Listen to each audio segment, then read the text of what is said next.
Throw Over Your Man is a direct quote from a Virginia Woolf letter to Vita Sackville-West. And she says, I'm paraphrasing here, throw over your man and then come down to the Thames and we shall drink wine and, get it on, basically. It's a luncheon invitation that's quite debauched. So Throw Over Your Man was probably one of the easiest tracks to know what I want to achieve on it, and then the hardest track to kind of actually get there. Every album I say always has a song where it's such a pain in the behind that you feel like you're going to chuck it off the record and it's not going to make it, and that's it. It's going to go back into the relegation pile.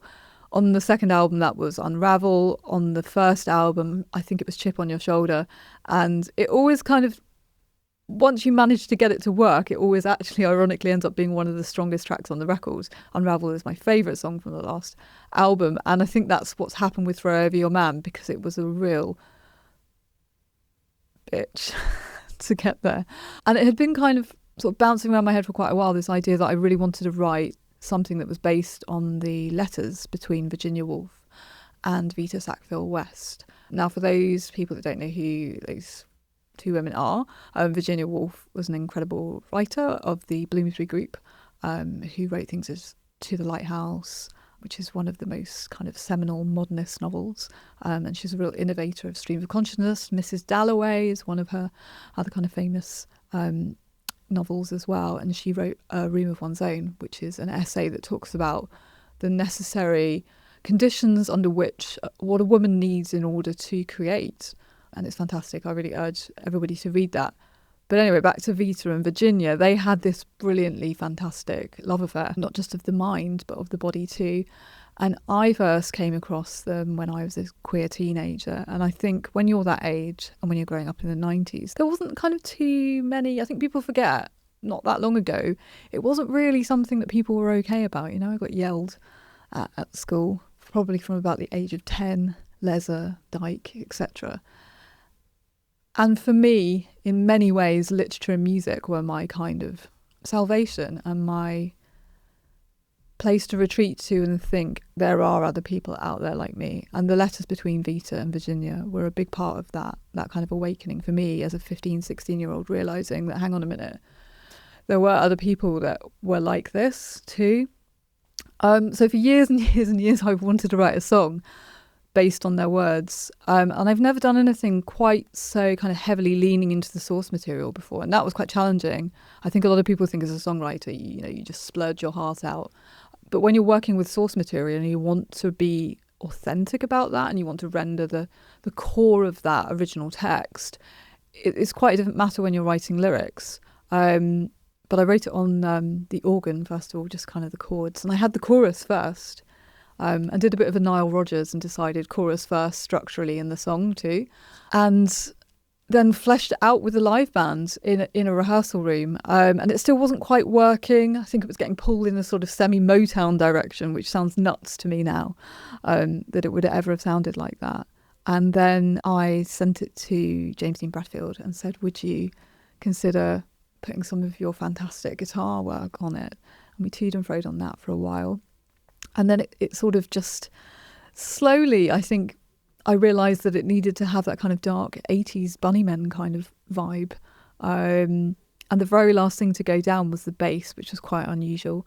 And I wanted it to have a very specific nod to the bass motif that also appears in Unravel as well. So there's lots of these little Easter eggs all across the record.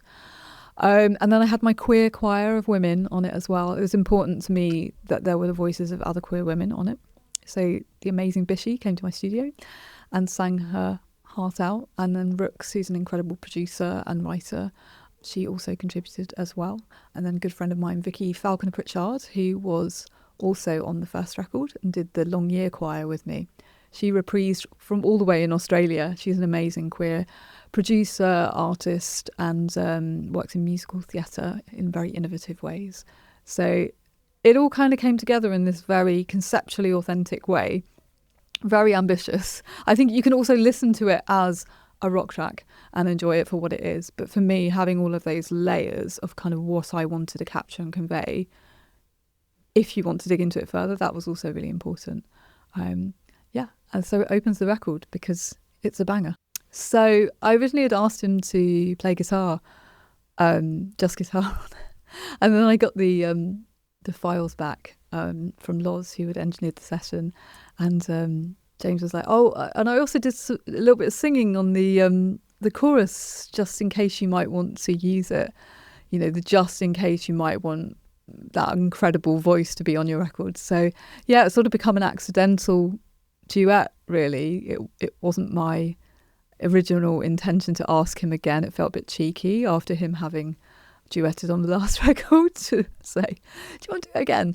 So it was very serendipitous, and it just happened. And I think it kind of adds a little, that kind of grit and edge that the track needs as well, with all of those kind of, all that female energy going on. And then we have James to balance it out. It's strange because I don't sort of think consciously that I've ever really pulled the thread between A Room of One's Own, the essay, the Anchoress as a concept, and the way that I tend to work mostly in isolation. And I think it's also, there's an additional thread to sew there between the necessity as a mother who is making music, you know, in a lot of the conversations that I've been having with other artists and producers of late, what I've noted has been the constant. It has been that need for the studio of one's own in your loft, you know, to bring the creative space into the domestic space. And I think it is there really solidly in Virginia's work. But I hadn't kind of consciously made that connection. But I think that is the importance of us kind of turning to literature, turning to the examples of those who've kind of blazed the trail before us, is because we'll find examples, even when we don't think we're looking for them, of ways to live and ways to create against the tide, of ways to make something even when you have very little time for yourself or very little means. And the essay is hugely inspirational in that regard. You know, she ponders the question of, you know, what would have happened, or was there a Shakespeare's sister that we haven't heard from because she didn't have the conditions that were necessary to create. And obviously she's talking about economically here too, as well as culturally, and the way that women are pushed into domestic spaces, but also out of creative spaces due to a lack of finance.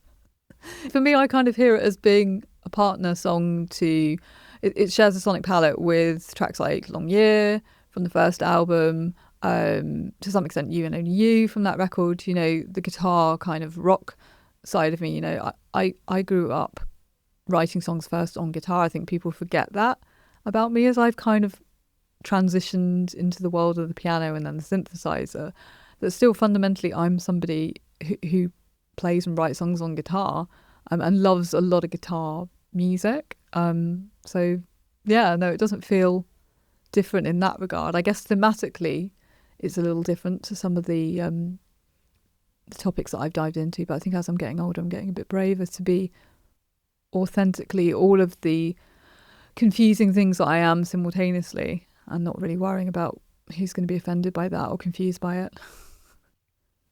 No, so Throw Over Your Man is a direct quote from a Virginia Woolf letter to Vita Sackville-West.